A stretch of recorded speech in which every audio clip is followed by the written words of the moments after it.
नमस्कार, आप देख रहे हैं मेट्रो मुंबई और मैं तृप्ति सिंह आपका टॉप 10 की बुलेटिन में स्वागत करती हूं। तो आइए नजर डालते हैं आज मुंबई में हुई 10 बड़ी हलचलों पर। नुपुर शर्मा की किसी भी वक्त गिरफ्तारी हो सकती है और इसकी जानकारी खुद महाराष्ट्र के गृह मंत्री दिलीप वळसे पाटील ने दी। प्रेस कॉन्फ्रेंस के दौरान उन्होंने क्या कहा, आइए जानते हैं। मुंबई पोलीस, महाराष्ट्र पोलिसांचे प्रयत्न त्या दृष्टिकोनातून सुरू आहेत आणि दिल्ली पोलिसांनी सुद्धा याच्यामध्ये सहकार्य केलं पाहिजे। नुपुर शर्मा के बयान ने जहां देश भर के कई इलाकों में बवाल मचा रखा है, वहीं कल एक बार फिर जुम्मे की नमाज के बाद हिंसा भड़क सकती है। ऐसे में मुंबई पुलिस पहले से ही सतर्क हो चुकी है। इस बीच महाराष्ट्र के गृह मंत्री दिलीप वळसे पाटील ने आज एक बहुत बड़ी जानकारी दी। महाराष्ट्र के गृह मंत्री दिलीप वळसे पाटील ने मीडिया से बात करते हुए ये कहा कि मुंबई पुलिस दिल्ली पुलिस की मदद से अब नुपुर शर्मा को जल्द ही गिरफ्तार कर सकती है। आपको बता दें कि महाराष्ट्र ही ऐसा पहला राज्य है जिसने नुपुर शर्मा के खिलाफ मामला दर्ज कर उन्हें समन भेजा था। हालांकि नुपुर शर्मा अब तक पुलिस के सामने अपना बयान रखने के लिए हाजिर नहीं हुई है। ऐसे में लगातार मुंबई के मौलाना भी नुपुर शर्मा की गिरफ्तारी की मांग कर रहे हैं। इसलिए मुंबई पुलिस कहीं न कहीं नुपुर शर्मा को किसी भी हालत में गिरफ्तार करना चाहती है। राहुल शुक्ला के साथ तृप्ति सिंह, मेट्रो मुंबई। कल जुम्मे की नमाज है। पिछले जुम्मे की नमाज में जहां देश भर की कई इलाकों में हिंसा की तस्वीरें सामने आई और इसी को देखते हुए मुंबई पुलिस भी अब अलर्ट मोड पर है। कल हर मस्जिदों के बाहर मुंबई पुलिस की तैनाती होगी। भले ही मौलानाओं ने आश्वासन दिया हो कि मुंबई में किसी भी तरह का आंदोलन नहीं किया जाएगा, लेकिन उसके बावजूद मुंबई पुलिस ने अपनी तरफ से सभी तैयारियां कर रखी है। कोई हमारे नबी की शान में तौहीन करता है तो हम उस पर लीगल एक्शन करें। नुपुर शर्मा, हम उसकी मजम्मत करते हैं और हुकूमत से मुतालबा करते हैं, बिलखुसूस महाराष्ट्र हुकूमत से मुतालबा करते हैं कि उसे जल्द अज जल्द गिरफ्तार किया जाए और सलाखों के पीछे डाला जाए। कल जुम्मे की नमाज है। देश भर में हुई हिंसा के बाद कहीं ना कहीं मुंबई पुलिस अब अलर्ट मोड पर आ गई है। जहां कल मुंबई पुलिस के अधिकारियों ने उलेमाओं से बातचीत की है और उन्हें साफ तौर पर प्रदर्शन न करने की अपील की है। पैगंबर मोहम्मद पर टिप्पणी विवाद को लेकर लगातार तनाव जारी है। इस बीच मुंबई पुलिस के अधिकारियों ने उलेमाओं से मुलाकात की है। खबर है कि इस दौरान शुक्रवार को भारतीय जनता पार्टी की पूर्व प्रवक्ता नुपुर शर्मा के खिलाफ विरोध प्रदर्शनों में शामिल नहीं होने की अपील की गई है। खास बात यह है कि पिछले शुक्रवार को देश के कई हिस्सों में हिंसा की खबरें सामने आई थी। एसीपी दिलीप सावंत, ज्ञानेश चौहान और डीसीपी जोन 3 के योगेश गुप्ता ने नागपाड़ा के पास बिलाल मस्जिद में उलेमाओं से मुलाकात की। बैठक के बाद मौलाना सैयद मोइनुद्दीन अशरफ ने कहा कि वो प्रदर्शन में शामिल नहीं होने की पुलिस की बात से सहमत है। उन्होंने कहा कि हमने पहले देखा है कि प्रदर्शन हिंसक हो जाते हैं, इसलिए हम ऐसे किसी भी प्रदर्शन में हिस्सा लेने से बचेंगे। हम प्रकाश अंबेडकर से विरोध प्रदर्शन वापस लेने की अपील करते हैं। उन्होंने हमेशा मुस्लिम समुदाय का समर्थन किया है। हमने लोगों से नुपुर शर्मा के खिलाफ शिकायत जैसी कानूनी कार्रवाई करने के लिए कहा है। पैगंबर पर टिप्पणी के खिलाफ वंचित बहुजन अघाड़ी के प्रमुख बाबा साहेब अंबेडकर के पोते प्रकाश अंबेडकर ने बड़े प्रदर्शन की योजना बनाई है। खबर है कि वो शुक्रवार को नमाज के बाद 17 जून को विरोध जताने की तैयारी कर रहे हैं। उलेमाओं ने यह भी मांग की है कि पैगंबर मोहम्मद पर टिप्पणी के खिलाफ नुपुर शर्मा को गिरफ्तार किया जाना चाहिए। रजा एकेडमी के मौलाना सईद नूरी ने कहा कि मैंने नुपुर शर्मा के खिलाफ शिकायत दर्ज कराई है। उन्हें अलग अलग मामलों में समन भेजा गया है। हम उनकी गिरफ्तारी की अपील करते हैं। खास बात यह है कि पुलिस ने ये साफ किया है कि उन्होंने बीबीए की प्रदर्शन की योजना को अनुमति नहीं दी है। पुलिस अधिकारी चौहान ने कहा कि हम उलेमाओं से विरोध प्रदर्शन में शामिल नहीं होने की अपील करते हैं। हमने उनसे समुदाय के लोगों से प्रदर्शन में शामिल नहीं होने की अपील करने के लिए कहा है। उन्होंने सहयोग का वादा किया है। मेट्रो मुंबई के लिए राहुल शुक्ला की रिपोर्ट। आज देश भर के कई इलाकों से हिंसा की तस्वीरें सामने आई। सेना के जो भर्ती होने वाले जवान थे, जो कई सालों से सेना में भर्ती होने की तैयारी कर रहे थे, वो लगातार अग्निपथ स्कीम का विरोध कर रहे हैं। आखिर इसके पीछे की वजह क्या है? आखिर अग्निपथ स्कीम के लिए क्यों विरोध किया जा रहा है? देखिए इस रिपोर्ट में। अग्निपथ योजना को लेकर छात्रों ने केंद्र सरकार के खिलाफ जमकर नारेबाजी की और ट्रेन को भी निशाना बनाया गया। बताया जा रहा है कि छात्रों ने आक्रोश में आकर कई स्टेशनों पर ट्रेनों को रोक दी। आखिर क्या है ये अग्निपथ स्कीम? केंद्र सरकार द्वारा सेना भर्ती को लेकर अग्निपथ योजना की घोषणा के बाद से इसका विरोध तेज हो गया है। बिहार के जहानाबाद और नवादा में युवा प्रदर्शनकारी लगातार दूसरे दिन सड़क पर उतर आए हैं। छात्रों ने मोदी सरकार के खिलाफ जमकर नारेबाजी की और ट्रेनों को भी निशाना बनाया है। बताया जा रहा है कि छात्रों ने आक्रोश में आकर कई स्टेशनों पर ट्रेनों को रोक दी। इतना ही नहीं, कई जगह हाईवे पर टायर भी जलाए गए, जिससे यातायात व्यवस्था बाधित हुई। छात्रों ने जहानाबाद में NH 83 पर आगजनी करते हुए विरोध जताया। मुंगेर में भी भारी विरोध प्रदर्शन देखा गया। प्रदर्शनकारियों का कहना है कि भर्ती पहले की तरह की जाए, टूर ऑफ ड्यूटी TOD को वापस लिया जाए और परीक्षा पहले की तरह आयोजित की जाए। कोई भी सेना में सिर्फ 4 साल के लिए नहीं जाएगा। वहीं जहानाबाद में प्रदर्शन कर रहे एक अन्य प्रदर्शनकारी ने कहा कि केवल 4 साल काम करने के बाद हम कहाँ जाएंगे। 4 साल की सेवा के बाद हम बेघर हो जाएंगे, इसलिए हमने सड़कों को जाम कर दिया है। देश के नेताओं को अब पता चल जाएगा कि लोग जागरूक हैं। वहीं एक अन्य प्रदर्शनकारी ने कहा कि हम सशस्त्र बलों में शामिल होने के लिए कड़ी मेहनत करते हैं। महीनों के परीक्षण और छुट्टी के साथ 4 साल की सेवा कैसी होगी? सिर्फ 3 साल के परीक्षण के बाद हम देश की रक्षा कैसे करेंगे? सरकार को वापस लेनी ही होगी ये योजना। मुंबई करों के लिए एक बड़ी खुशखबरी सामने आई है, क्योंकि मुंबई करों को जल्द ही उनका पहला ट्रैवल लेटर मिलेगा। इस ट्रैवल लेटर के जरिए वो एक जगह से दूसरी जगह पर आसानी से यात्रा कर सकेंगे। इस रिपोर्ट में देखिए एक ऐसे पहला ट्रैवल लेटर जो महालक्ष्मी रेलवे स्टेशन से मोनोरेल टर्मिनल तक बनने जा रहा है, वो कैसा होगा। मुंबई को जल्द ही अपना पहला ट्रैवल लेटर मिलने वाला है। ये ट्रैवल लेटर पश्चिम रेलवे पर महालक्ष्मी रेलवे स्टेशन को संत गाड़गे महाराजा चौक मोनोरेल स्टेशन से जोड़ेगा। ये पूरी तरह से एलिवेटेड कॉरिडोर का टर्मिनल स्टेशन है। ये चेंबूर तक 20 किलोमीटर की दूरी तक है। अगर वर्तमान की बात करें तो ट्रैवल लेटर केवल एयरपोर्ट के अंदर स्थापित होते हैं, जो एयर ट्रैवलर्स के लिए सुविधाजनक होते हैं और सामान भी ले जाते हैं। मेट्रोपॉलिटन कमिश्नर SVR श्रीनिवास ने कहा कि हमने मोनोरेल को महालक्ष्मी स्टेशन और अपकमिंग मेट्रो 3 अंडरग्राउंड स्टेशन तक बढ़ाने के बारे में सोचा था। अब हम ट्रैवलर द्वारा इस दूरी को पाटने की योजना पर आगे बढ़ रहे हैं। MMRDA इस ट्रैवल लेटर को एलिवेटेड लेवल पर इंस्टॉल करेगा। एक वरिष्ठ अधिकारी ने कहा कि भविष्य में अगर हम मोनोरेल का विस्तार करने की योजना बनाते हैं तो इस ट्रैवल लेटर को हटा दिया जाएगा और एक गाइडवे बीम लगाया जाएगा जिस पर ट्रेन चल सकती है। ट्रैवल लेटर लगभग 500 मीटर लंबा होगा और इसमें यात्रियों की बाई डायरेक्शन मूवमेंट के लिए 3 मीटर चौड़ाई के 2 ट्रैक होंगे। एक वरिष्ठ अधिकारी ने कहा कि मोनोरेल के विस्तार के लिए जरूरी 150 करोड़ से 200 करोड़ रुपए की तुलना में ट्रैवल लेटर स्थापित करने की लागत 6 करोड़ रुपए होगी। वहीं अधिकारियों ने कहा कि कोविड महामारी से पहले मोनोरेल की सवारियां 18,000 थी। हालांकि इसमें एक दिन में 2 लाख यात्रियों को ले जाने की क्षमता है। Mumbai metro rail corporation limited एक अंडरग्राउंड मेट्रो स्टेशन का निर्माण कर रहा है, जिसका महालक्ष्मी स्टेशन के साथ एकीकरण होगा, जिससे मोनोरेल फुटफॉल में वृद्धि होगी। संत गाड़गे महाराज चौक मोनोरेल स्टेशन और महालक्ष्मी मेट्रो स्टेशन के बीच की दूरी 700 मीटर है और भूमिगत नेटवर्क बन जाने के बाद मोनोरेल पर चढ़ने के लिए बहुत से लोग इस दूरी को तय नहीं करेंगे। Bureau report, metro Mumbai. BMC लगातार मुंबई करों को सुविधाएं देती रहती है। इसी के तहत MMRDA ने मेट्रो 1 के स्टेशनों के बाहर अब साइकिल तैनात की है। इन साइकिलों के जरिए अब मुंबई कर अपने घर से लेकर स्टेशन तक यात्रा कर पाएंगे, जिसकी कीमत भी काफी कम होगी। आपको आखिर मेट्रो साइकिल की सुविधा कैसे मिलेगी, इस ग्राउंड रिपोर्ट के माध्यम से देखिए।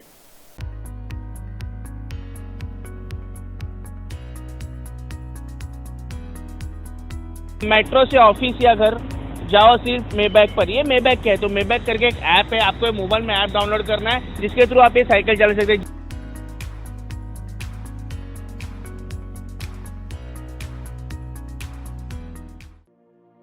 सिर्फ 2 रुपए में मुंबई में चलाइए साइकिल। मेट्रो स्टेशन तक अब यात्रियों को चलकर जाने की जरूरत नहीं। 18 स्टेशनों पर शुरू हुई साइकिल की सुविधा। मुंबई करों को अब मेट्रो से उतरने के बाद महंगे ऑटो या टैक्सी लेने की जरूरत नहीं पड़ेगी, क्योंकि अब मेट्रो यात्रियों के लिए स्टेशन के बाहर सस्ती दरों में साइकिल की व्यवस्था की गई है। मुंबई में अब मेट्रो 7 और मेट्रो 2A से उतरकर ऑटो या बस लेने की जरूरत नहीं होगी। यात्री अपने डेस्टिनेशन तक पहुंचने के लिए साइकिल सेवा भी ले सकते हैं। दरअसल जल्द ही मेट्रो से उतरने वाले यात्रियों को उनकी मंजिल तक की कनेक्टिविटी मुहैया करवाने के लिए सरकार मेट्रो के इन कॉरिडोर के 18 स्टेशनों पर 10-10 साइकिलों का इंतजाम करने जा रही है। मुंबई महानगर प्रदेश विकास प्राधिकरण यानी MMRDA ने मेट्रो यात्रियों को सस्ती दरों में साइकिल उपलब्ध करवाने के लिए माई बाइक ऐप के साथ कॉन्ट्रैक्ट किया है। इस ऐप के जरिए यात्री स्टेशन पर पहुंचने से पहले साइकिल की बुकिंग कर सकते हैं। MMRDA ने बताया कि यात्रियों की संख्या के आधार पर ही साइकिलों की संख्या में इजाफा किया जाएगा। इस योजना की जानकारी मिलते ही मेट्रो मुंबई ने खुद मेट्रो के नीचे पहुंचकर इन साइकिलों को कैसे मुंबई कर इस्तेमाल कर सकते हैं और कैसे इनकी कीमत होगी ये जाना है। आपको बता दें कि साइकिल जब तक आपके पास होगी तब तक आपको 2 रुपए प्रति घंटे का किराया देना होगा और इसके बाद आप साइकिल को मेट्रो स्टेशन के नीचे खड़ी कर सकते हैं। एक दिन के लिए साइकिल का किराया 45 रुपए है, वहीं 7 दिन के लिए 299 रुपए है। माई बाइक ऐप पर आपको अपना प्रोफाइल बनाकर पहले 500 रुपए डिपॉजिट करने होंगे, उसके बाद ही आप इस सुविधा का लाभ उठा सकते हैं।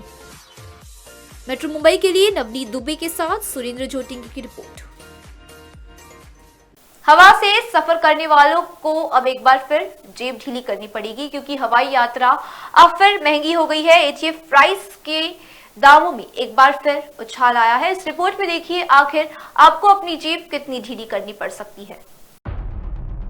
विमान ईंधन की दरों में वृद्धि जारी है। आज एक बार फिर ATF रेट में बढ़ोतरी की गई।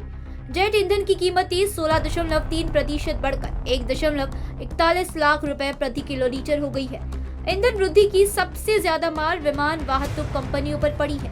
ATF की बढ़ती कीमतों को देखते हुए एयरलाइंस अब किराए में बढ़ोतरी की तैयारी कर रही है। इस अवसर पर बोलते हुए एयरलाइंस ने कहा कि ATF के बढ़ते मूल्य और रुपए के लगातार गिरने से एयरलाइंस कंपनियों को बड़ी मार पड़ी है।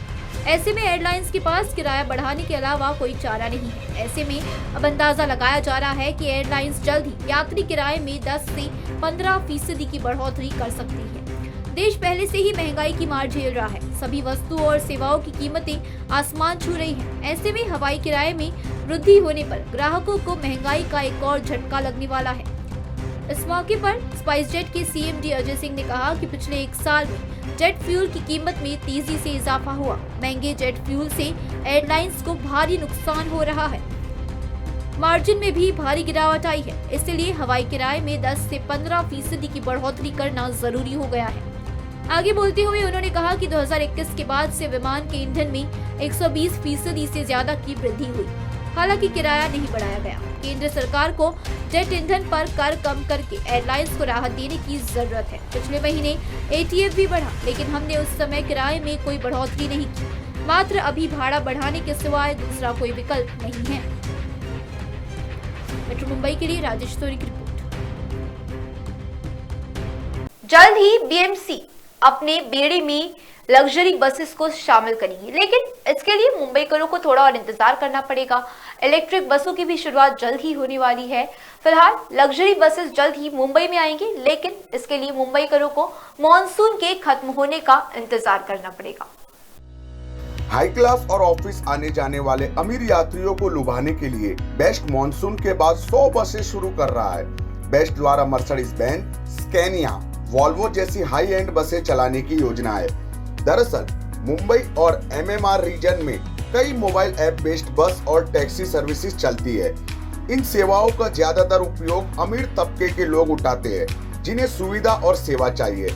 ऐसे ही ग्राहकों को टारगेट करने के लिए बेस्ट भी अपने बेड़े में हाई एंड बसें जोड़ने की योजना बना रही है। इनका किराया भी सामान्य बसों से ज्यादा होगा। इन लग्जरी बेस्ट बसों के लिए अलग से ऐप तैयार होंगे। वहीं बसों में केवल सीटिंग व्यवस्था होगी, यानी इन बसों में यात्री गलियारों में खड़े नहीं हो सकेंगे। वहीं इन बसों को फिक्स रूट पर चलाया जाएगा। मुंबई के पश्चिम और पूर्वी उपनगरों जैसे बोरोली और ठाणे से दक्षिण मुंबई तक सेवाएं चलाई जाएंगी। एक सिंगल AC लग्जरी बस की कीमत 1.5 से 2 करोड़ रुपए बताई जा रही है। इस तरह की बसें कुशन सीट के अलावा हेडरेस्ट, मोबाइल और लैपटॉप चार्जिंग की इत्यादि व्यवस्थाओं से लैस होती है। News desk, metro Mumbai. एक ऐसा ATM जो आपको 500 मांगने पर 2500 दे, तो इस ATM के बाहर लोगों की भीड़ तो लगेगी ही। ऐसा ही कुछ हुआ महाराष्ट्र के नागपुर में, जहां एक शख्स ने जब एटीएम से 500 निकाला तो उसके हाथ में 250 रुपए आ गए। फिर क्या था, लोगों की भारी भीड़ उस एटीएम के बाहर लग गई। उसके बाद क्या हुआ, इस रिपोर्ट के जरिए देखिए। एटीएम के बाहर लोगों की लंबी कतार देखकर तो आप चौंक गए होंगे। इस लंबी लाइन को देख आपको डीमोनेटाइजेशन की याद आ गई होगी, लेकिन जनाब बात कुछ और है। दरअसल एटीएम के बाहर लोगों की इस लंबी लाइन के पीछे की वजह है 5 गुना ज्यादा पैसा। महाराष्ट्र के नागपुर स्थित एक एटीएम से अचानक 5 गुना ज्यादा पैसा निकलने लगा। बस फिर क्या था, एटीएम के बाहर लोगों की भीड़ लग गई। लेकिन जैसे ही इसकी जानकारी पुलिस को लगी, उन्होंने तुरंत वहां से लोगों को हटाकर एटीएम को बंद करवा दिया। महाराष्ट्र के नागपुर जिले में एक व्यक्ति उस समय आश्चर्य में पड़ गया जब उसने एक एटीएम से 500 रुपए निकालने की कोशिश की, लेकिन इसके बदले उस मशीन ने उसे 500 रुपए मूल्य के 5 नोट दिए। इस बात के फैलते ही लोगों के बीच एटीएम से पैसा निकालने की होड़ लग गई। व्यक्ति ने इस प्रक्रिया को दोहराया और 500 रुपए निकलने की बजाय 2500 रुपए निकले। एक किस्सा बुधवार को नागपुर शहर से लगभग 30 किलोमीटर दूर खापरखेड़ा शहर के एक निजी बैंक के एटीएम में हुआ। खबर पूरे शहर में आग की तरह फैल गई और एटीएम केंद्र के बाहर पैसा निकालने के लिए लोगों की भारी भीड़ जमा हो गई। खापरखेड़ा पुलिस थाने के अधिकारी ने बताया कि बैंक ग्राहक ने स्थानीय पुलिस को इसकी सूचना दी, जिसके बाद पुलिस ने एटीएम केंद्र को बंद कर दिया और बैंक को इस बारे में सूचना दी। उन्होंने कहा कि तकनीकी खराबी की वजह से एटीएम की अतिरिक्त नकदी निकल रही थी। अधिकारी ने बताया कि 500 रुपए के नोटों को गलती से एटीएम के 100 रुपए वाले ट्रे में रख दिया गया था। इस संबंध में अब तक कोई मामला दर्ज नहीं किया गया है। एटीएम, जिसे ऑटोमेटेड टेलर मशीन भी कहा जाता है, उसके अंदर नोटों के रखने के लिए अलग अलग ट्रे बने होते हैं। इसी में गड़बड़ी के चलते ये एटीएम मशीन अतिरिक्त नकदी निकल रही थी। जानकारी के मुताबिक इन्हीं ट्रे में से एक 100 के ट्रे में 500 के नोटों को रख दिया गया, जिसके कारण ये समस्या हुई। Bureau report, metro Mumbai. Mumbai में कभी भी कुछ भी हो सकता है और ऐसा ही कुछ हुआ मुंबई के डिंडोशी इलाके में, जहां एक चूहे की मदद से पुलिस ने 10 तोला सोना ढूंढ लिया, जिसकी कीमत 5 लाख थी। मुंबई पुलिस ने सोने के साथ साथ एक महिला की जान भी बचाई है। इस रिपोर्ट के जरिए देखिए आखिर पूरा मामला क्या था। सोने की महंगाई से सब परेशान हो गए हैं। सोने की कीमत इस वक्त बाजार में प्रति तोला 50,000 रुपए से भी ज्यादा है। ऐसे में सोचिए, कोई 10 तोला सोना कचरे में फेंक दे तब क्या, और वो भी 5 लाख की कीमत का। अब जरा सोचिए, अगर इस सोने का पता एक चूहे से पता चले तब। आपने सही सुना, एक चूहे की मदद से पुलिस को 10 तोला सोना मिला और ये सारी घटना सीसीटीवी में भी कैद हो गई। मुंबई पुलिस ने डिंडोशी इलाके से कचरे के ढेर से 10 तोला सोना बरामद किया। सोने की इस थैली को सूखा पाव समझकर भिखारी ने कचरे में फेंक दिया था। सोने की इस थैली को लेकर एक चूहा इधर उधर भाग रहा था, जो सीसीटीवी फुटेज में कैद हो गया। सीसीटीवी की मदद से पुलिस ने कचरे के ढेर से सोने से भरे गहने वाली थैली को चूहे के पास से जब्त कर पीड़ित महिला को सौंप दिया, जिसकी कीमत करीब 5 लाख रुपए बताई जा रही है। ये मामला तब सामने आया जब डिंडोशी पुलिस स्टेशन की हद में आर्य कॉलोनी इलाके में रहने वाली सुंदरी नामक महिला बेटी की शादी के कर्ज को चुकता करने के लिए घर में रखे 10 तोले सोने के गहने बैंक में गिरवी रखने जा रही थी। रास्ते में जाते समय सुंदरी को एक भिखारी महिला और उसका बच्चा दिखाई दिया। सुंदरी ने अपने पास थैली में रखे हुए कुछ वड़ा पाव उस बच्चे को देकर चली गई। जब सुंदरी बैंक पहुंची तब उसे पता चला कि वो जिस वड़ा पाव की थैली को बच्चे को दे गई थी, उसी में सोने के गहने भी रखे हुए थे। सुंदरी तुरंत बैंक से निकलकर उस स्पॉट पर पहुंची। तब उसने देखा कि वहां भिखारी नहीं थे। इसके बाद उसने तुरंत इसकी जानकारी पुलिस को दी। मॉनसून की शुरुआत हो गई है। भले ही उतनी बारिश ना हो, लेकिन मुंबई के कई इलाकों में बारिश जैसे हालात देखे जा रहे हैं। अब बीएमसी इन्हीं को देखते हुए एक व्हाट्सएप नंबर निकालेगी, ताकि अगर बारिश में किसी को भी कुछ भी हो जाए, कोई हादसे हो जाए, तो व्हाट्सएप के जरिए मुंबई कर उन्हें कांटेक्ट कर पाएंगे।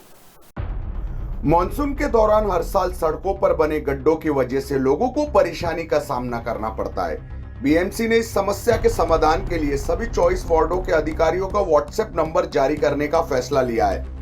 बीएमसी अधिकारी के अनुसार अगले 2 दिनों में ये नंबर जारी किया जाएगा। इसके लिए बीएमसी बाकायदा पोस्टर बैनर इलाके में लगाएगी, जिससे आसानी से मुंबईकरों को नंबर हासिल हो सके। बीएमसी का दावा है कि शिकायत मिलने के 24 घंटों के भीतर गड्ढों को भर दिया जाएगा। इसके साथ ही बीएमसी एमएमआरडीए के अधिकारियों का भी व्हाट्सएप नंबर जारी करेगी, जिससे लोग उन्हें फोन कर सके। बीएमसी के एक अधिकारी ने बताया कि एमएमआरडीए द्वारा बनाए गए रोड के रिपेयर की जिम्मेदारी उनकी होती है, लेकिन लोग उसके लिए भी बीएमसी को फोन कर शिकायत करते। इस समस्या के समाधान के लिए एमएमआरडीए के अधिकारियों का भी व्हाट्सएप नंबर जारी किया जाएगा। नागरिक फोटो के साथ मोबाइल ऐप पर गड्ढों की शिकायत कर सकेंगे, इसलिए गड्ढों की शिकायतों पर तत्काल संज्ञान लेकर गड्ढों को भरा जाएगा। News desk, metro Mumbai. तो ये थी मुंबई की 10 बड़ी खबरें, मेट्रो मुंबई की टॉप 10 बुलेटिन। और कल मैं फिर आपके सामने ऐसी ही मुंबई की 10 बड़ी हलचलों के साथ हाजिर रहूंगी। तब तक के लिए आप देखते रहिए मेट्रो मुंबई। मेट्रो मुंबई पर खबरों का सिलसिला लगातार जारी है।